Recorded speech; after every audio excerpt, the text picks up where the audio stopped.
Welcome to the Need to Know podcast from the Wilson Center, a podcast for policymakers available to everyone. Always informative, nonpartisan, and relevant. We go beyond the headlines to understand the trend lines in foreign policy. Welcome back to another episode of Need to Know. I'm your host, John Milewski. Need to Know is a podcast produced by the Woodrow Wilson International Center for Scholars. The center is congressionally chartered, scholarship-driven, and fiercely nonpartisan. Need to Know is a podcast for policymakers, available to everyone. So my guest this week is familiar to the program. He is the Wilson Center's man on the China beat. Robert Daly is director of the Wilson Center's Kissinger Institute on China in the United States. He joins us for the first in a series of virtual briefings as a new Congress prepares to convene. We'll speak with Wilson experts on a host of topics and challenges that members of the House, Senate, and administration will need to address. And we kick things off with a big one, China. Robert, welcome. Thanks for joining us. Good to be back. So, we have been in this ongoing discussion on our various platforms talking about the state of U.S.-China relations. And, we went from you resisting the idea of a new Cold War to sort of warming up to that, no pun intended. So let's just do a temperature check right now. How do you see the relationship? Well, as we've discussed, I wrote an article several years ago saying that this is, in fact, a Cold War, that is I think the most useful framework, the most accurate way of thinking about the relationship. This is not a call to arms. This is not a call to defeat China in any sense in the short term. It is merely to say a good framework is one which explains what you see every morning when you read the newspaper. And as the relationship continues to get worse, if you don't accept that this is a long-term global competition that's being conducted over all domains of power everywhere in the world, in cyberspace and outer space, and that it is being conducted amidst deep distrust, and that both sides are determined to prevail by all means short of war. If you don't accept that, you're likely to be surprised and confused by many of the headlines that you see every week. If you think that this is merely the old relationship, but it has to be managed more assiduously, that doesn't answer to what we see going on. So yes, I think that it is a Cold War, and I won't repeat the arguments I've made in the past. The question now, as we enter into 2025, into the new Trump administration, is what changes should we see? Is there any particular way that we should describe it? And so I've been asking myself since Election Day what my assumptions have been about U.S.-China relations, and whether those assumptions still hold. And I'd like to focus on two of those assumptions in particular.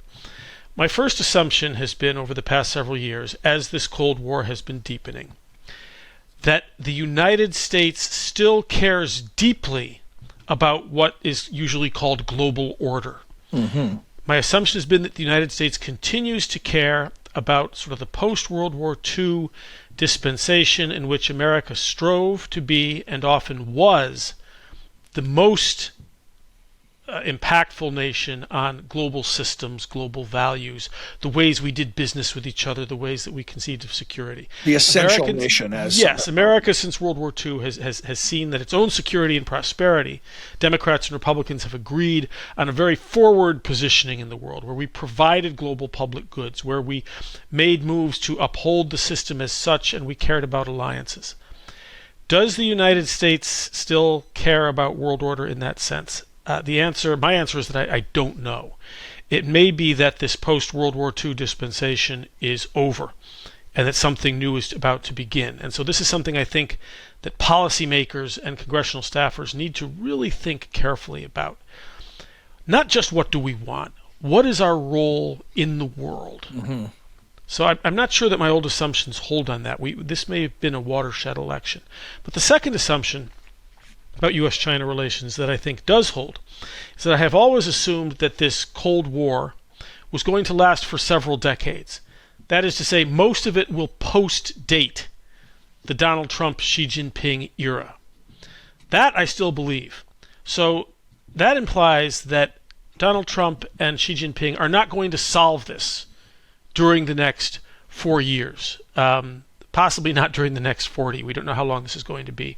And if that's right, if that assumption is correct, and I think it is, that means we have to find ways to manage this relationship such that we do not fight. And I think that's our main goal. Well, that's a terrific start, Robert. I want to ask you another temperature take.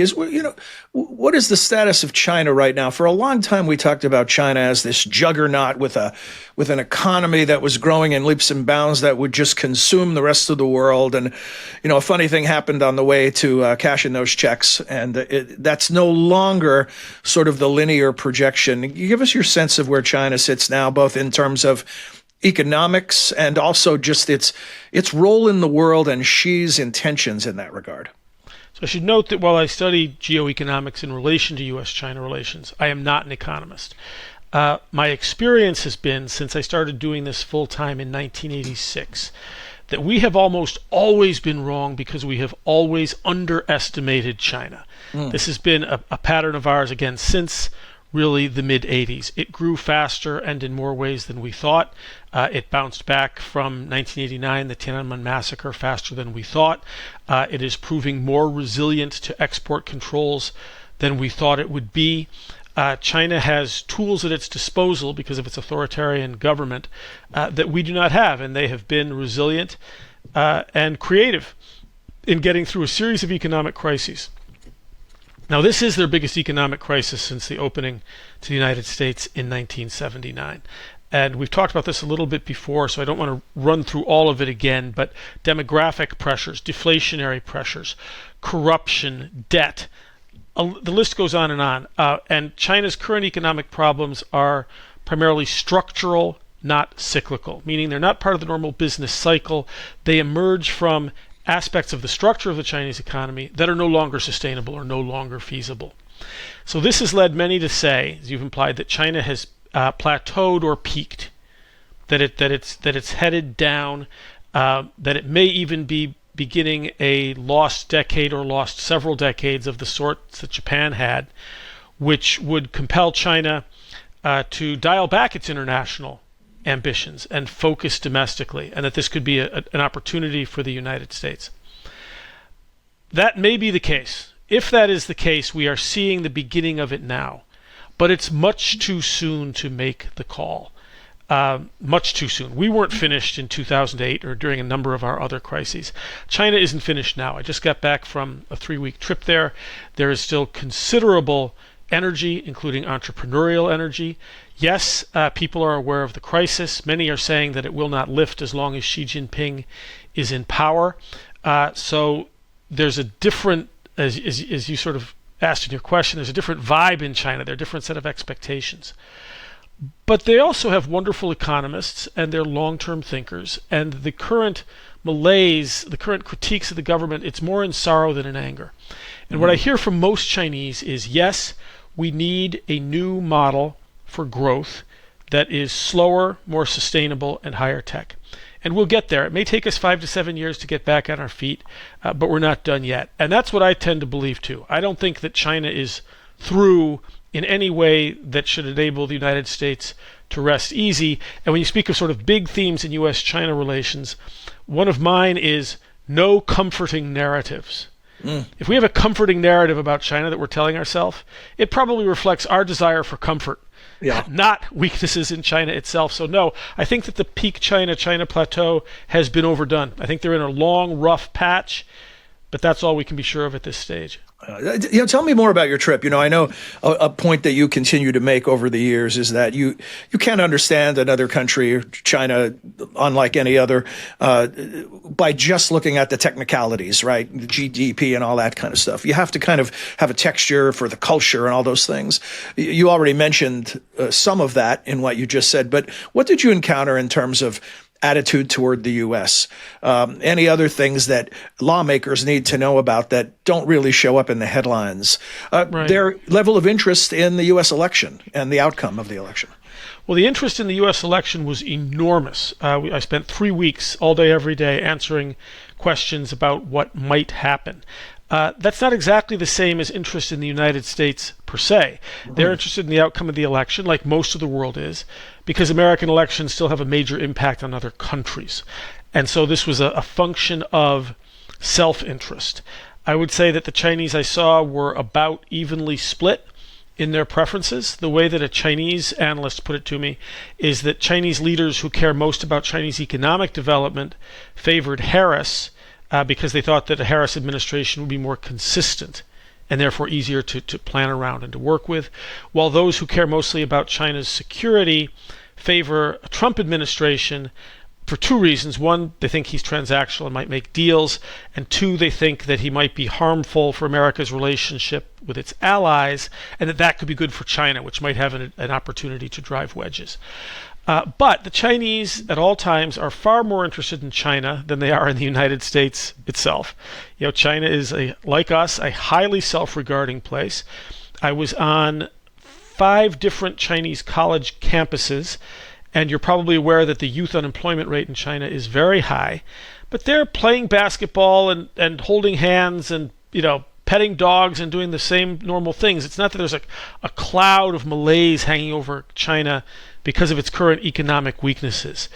People are drinking bubble tea and making trips, and for the most part, enjoying their lives. Now, I should note that I was only in major cities. I was not in second, third-tier cities, county seats, or the countryside. But at the personal level, it was largely same old, people who are deserving of our support and good wishes, trying to live their lives in little better ways, mostly apolitical. That's at the personal side.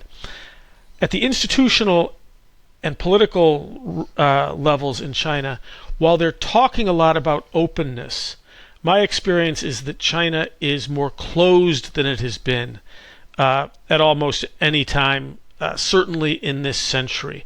I was at the Chinese embassy for 2 years in the immediate aftermath of Tiananmen, from 89 to 91, and there was more open dialogue, more free speech in coffee shops then than now. So it's in many ways becoming a more closed society. China itself has a word for this. It's called neijuan, and this is related to both the poor state of the economy and also to the sense that the Communist Party, at least currently as it's led by Xi Jinping, isn't really meeting the needs of the people. And so it's a very mixed bag. And think about American guests to the United States, people who are overseas who read about American major trends, and then they read about American chaos, political chaos, whatever it is. Then they come here and they go to Disneyland or they go to Yellowstone and they say, it's kind of the same place, right? Mm-hmm. And so it's a mix, but there's a lot of same old place when you're in China. But politically and institutionally, it has changed and it's more closed. Is that the short answer, because we're short on time and I have another bigger question for you, is that a reflection of Xi leadership? Well, this is also a big debate. Yes, it's largely interpreted as a matter of Xi's leadership. That may also be related to the experience of COVID in particular, and the way that he handled that, as well as to the fact that he did away with term limits and is probably there forever. It means increasingly that he's going to be blamed for anything that goes wrong. So my final question, keeping in the spirit of this series of programs we want to do for the new Congress and the new administration, is, where's the low-hanging fruit? You talked earlier about managing what you see as a decades-long Cold War, and that nobody's going to resolve it in the next 4 years, 2 years, 6 years, whatever those terms might be. But what are some of the areas of focus where Congress or the White House can get off to a good start as it relates to China? So I've become very tired of the phrase low-hanging fruit. Yeah, I'm sorry. I'm also tired of putting things in buckets. I picture all of Washington, plucking low-hanging fruit and dumping it in buckets. Well, let's put the fruit in a bucket and empty the bucket. We'll never use it again. I don't think we've got much low-hanging fruit with China. This is very, very difficult. Yeah. Both sides are dug in, and it really is a Cold War for a number of reasons. Some are about sheer power, but some really are about values. We have to work on crisis management and crisis prevention with China. I would put that up very high. I think we have to recognize that we are not going to defeat China. We are not going to win in the short term. China is too big, too connected. This is not going to be a win. They are going to be here. We are going to be here. I think that we need to get a better sense of the reality of China and the ways that it is making big gains around the world through its infrastructure investments primarily, but also through trade. I think we are operating against a cartoon version of China much of the time, including on the Hill, where China is the new evil empire and its people are huddled, enslaved, imprisoned masses yearning to breathe free. It's a lot more complicated than that. The Chinese people, even those who want more freedom or who value democracy, are still all for China. And we have to stop dealing with a cartoon version of this place and deal with its reality and its complexity. And many of the proposals I hear in Washington don't do that. Great advice, Robert, as always. Thank you very much. And for those of you interested in learning more, you can visit wilsoncenter.org. If you look at the programs tab on the top of the page, that will guide you to the Kissinger Institute on China and the United States. We'll be back with another episode of Need to Know soon. Until then, for all of us at the Center, I'm John Milewski. Thanks for your time and interest.